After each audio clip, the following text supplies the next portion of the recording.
Before I get into the video, guys, I just wanted to have a quick little talk because I have this challenge idea that I know I'm gonna need a lot of support on mentally. For what I do every day, I travel a lot for work, I drive around, and I don't like to cook at home because I'm not very good at it and I'm lazy. So what I love to eat all the time is McDonald's. Now I go to McDonald's probably 4 or 5 times a week, if not more, maybe. I don't 100% know. Yet I'm still very thin. I don't gain a lot of weight, if any at all, really. I don't understand. And I know people are gonna be like, oh, well, your fucking, your metabolism is so hot. Yeah, I know my metabolism's hot. My metabolism is high. I know these things, but I just want to kind of do a challenge where I eat McDonald's 3 times a day, breakfast, lunch, and dinner. And any snacks that I want, I have to go to McDonald's to get, whether it be fries, a yogurt parfait, a milkshake, cookies, whatever. I will be filming the entire thing. I want to film my daily life with it. That way you guys know I'm not cheating, 1, and 2, that you guys can see the effects that it has on your body. I feel like my body is going to react differently than the guy that did the Super Size Me challenge. Now the rules are gonna be the same. I'm gonna have to eat McDonald's 3 times a day. Any snacks that I want are gonna be from there, even water. As well as I'm gonna film it, stuff like that. But when they say, since they don't have the super size option, they're gonna say, would you like it large? Would you like to make that meal large? If they offer me the large meal, I will say yes. I have to say yes. So yeah, we're gonna film that. I'm gonna film that every day. I'll give you probably every other day, like update maybe, with a little clip of it, or just weekly updates. I'm going to track my weight as well. This will all begin May 1st, 2018. It is currently the 26th of April. I haven't given my body a ton of time to prepare for this, but I don't really know what to do to prepare. So yeah, that is some exciting news. If you guys haven't already added me on Snapchat, it's azkevin14. I'll probably Snapchat 3 times a day saying my meal, something like that. But add me on Twitter, Snapchat, Instagram at azkevin14. Add me on PlayStation. I'll probably continue to play PlayStation as I'm doing these challenges and stuff. But yeah, wish me luck and enjoy the rest of this video. What's going on, guys? Back with another video, and I know it's been a long time. I have an explanation for that. I had a video filmed. I don't know if I like the way it turned out, so what I'm going to do is try and refilm it. But that was supposed to come out probably a week and a half, 2 weeks ago. It hasn't. I apologize. But yeah, today I'm back with another story time. So hopefully you guys enjoy the story time. It is about when I was almost cast for an MTV TV show. It's pretty popular on their channel. I don't know if any of my viewers watch it, but I'll give a little background as to how I found out about it and all that sort of stuff. So basically, the show is MTV's Are You the One? So on the show, there's 10 guys and 10 girls. They all live in one house somewhere. The whole reason for the show is to find love, as well as, you know, win the game, and there's a prize pool at the end where everybody splits $1 million 20 ways, which is $50,000 per individual. How they get to win the game is you have to find your perfect match based on what the matchmakers in the game that you're supposed to be matched with. That's who their best guess or best opinions are, whatever. So in that, you do challenges every week to go on dates with these girls or the guys, depending on whose pick it is and all that sort of stuff. And then from that, there's this thing called the truth booth. So the truth booth will tell you if that one couple is directly a perfect match or not, without having to guess like yes or no. Because at the ceremonies, I don't know why I'm putting everything in quotes for, it's like actually what it's called. So at the ceremonies, it's either the guys pick or the girls pick. They swap every other week. And so when they do that, the girls or the guys pick one person that's still sitting down. They join them, they lock in as a couple, and then they are revealed 10 beams of light. If they get all 10, they win the $1 million. If they don't, they come back next week and try to guess again, but the beams don't tell you directly which couples are a perfect match. That's for you to find out by playing the game, as well as going to the truth booth, winning those dates, all that sort of stuff. But I was going to go on that show. I had a little background as to how I found out about the show. A long time ago, back in high school, I started watching season 1. And I was into it for a little bit, but then I kind of stopped watching TV as I got a little bit older and a little bit older. I was like, yeah, whatever. When I moved out the first time in 2016, I was watching the show with my girlfriend then, and we enjoyed the show. I thought it was funny, and it was a good time. It was fun, and it was exciting to see as to who was matching with who, and it just reminded me that the show was there. So the season after that, this past season, which I think was season 6, I started watching that show again, and I was still dating her. We would still watch it together some weeks, but then some weeks we didn't. And I really was intrigued, and I always used to make this joke like, yo, if we ever break up, I'm going on that show. Like, I'm gonna submit an application to apply on the show.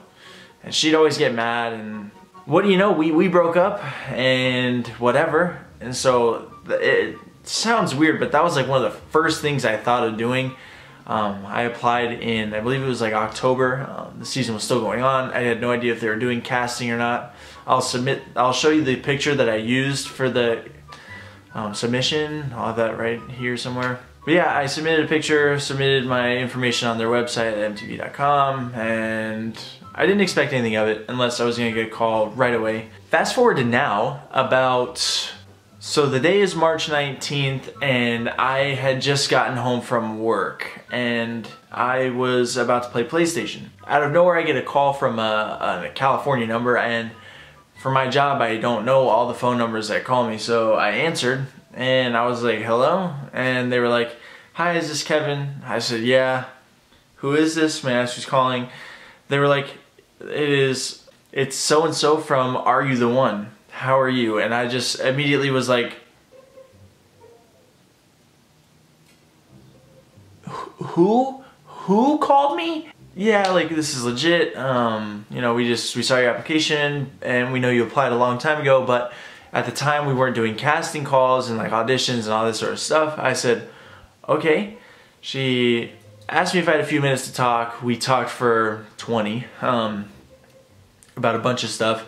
She says, I'm gonna email you a kind of like a paper application again.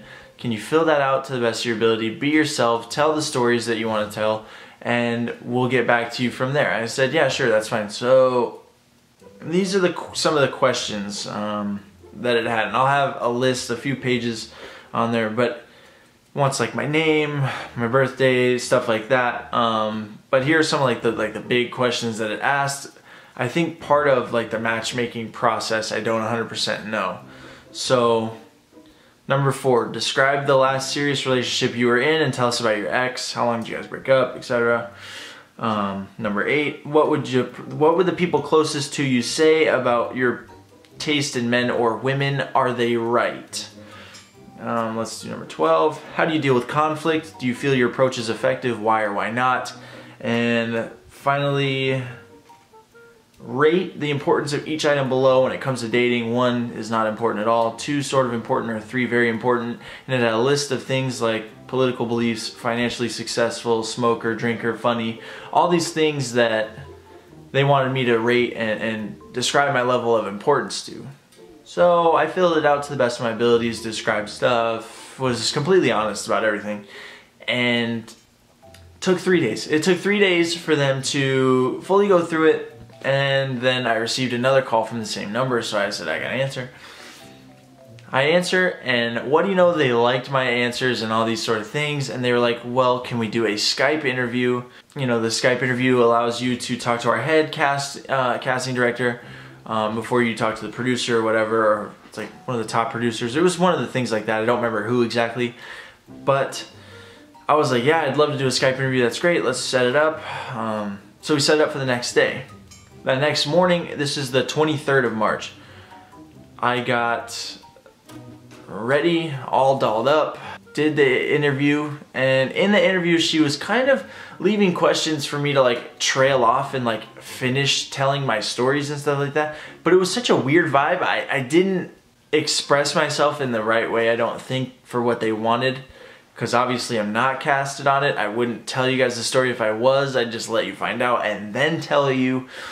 But yeah, I did the whole Skype interview. She asked me about my ex, my relationships now, how I meet girls, what I do on the weekends, if I party, all these things. And it was cool. Like, I enjoyed the Skype interview. She was a nice lady. She enjoyed it with me. She said I was nice, and all these things. But I never got a call, and I think I know why, but I really don't have an exact answer because obviously I'm not part of the casting. Didn't get cast for whatever reason. My guesses are because I don't party that hard, and that show has a lot of partying. If you haven't seen it before, there's a lot. It's like drinking every fucking day, and I don't do that. And then I think number 3, they didn't want someone who was able to get girls and just messed it up. I think they wanted some people that literally had trouble getting some, but I really could be wrong because I have no trouble getting girls, I don't think. It sounds so douchey, but it's really not that hard when there's things like Tinder and all that sort of stuff out there, as well as just social media in general. I feel that they went for people that didn't do that, or they went for the people that they were never the reason that it, or they were always the reason that it broke up. It was never because of the other person, so it was some like flaw with them. Like, I'm not the reason that I break up with girls when I date them. Not every single one. Most, probably, I'd say. Yeah, probably a few. I've been the guy that's been the reason, but yeah, I think those are my reasons for not getting on there, but I could be wrong. I wish they would have told me. I wish they would have called and followed up with me, but obviously I'm not on the show. Casting starts like, yeah, I just thought you guys would enjoy that, and I thought it was funny because I released the house tour video, and in there I said MTV sponsor me, but I filmed that before I had even gotten the initial call for MTV, so I was like, oh, holy shit, like I just did that. But I hope you guys did enjoy. If you guys haven't already, thumbs this video up, subscribe if you haven't. Also, don't forget to add me on all my social medias at AZKevin14, and add me on PlayStation and Xbox, AZKevin14. And when you do, message me telling me who you are. Be like, hey, I'm a subscriber, or something like that, just so I know I can add you, and then we can talk about playing together. That would be fun. Run some Fortnite, play some Call of Duty, NBA, whatever you guys want to play, we can do that. But appreciate you guys so much for watching, and I hope to see you guys next video.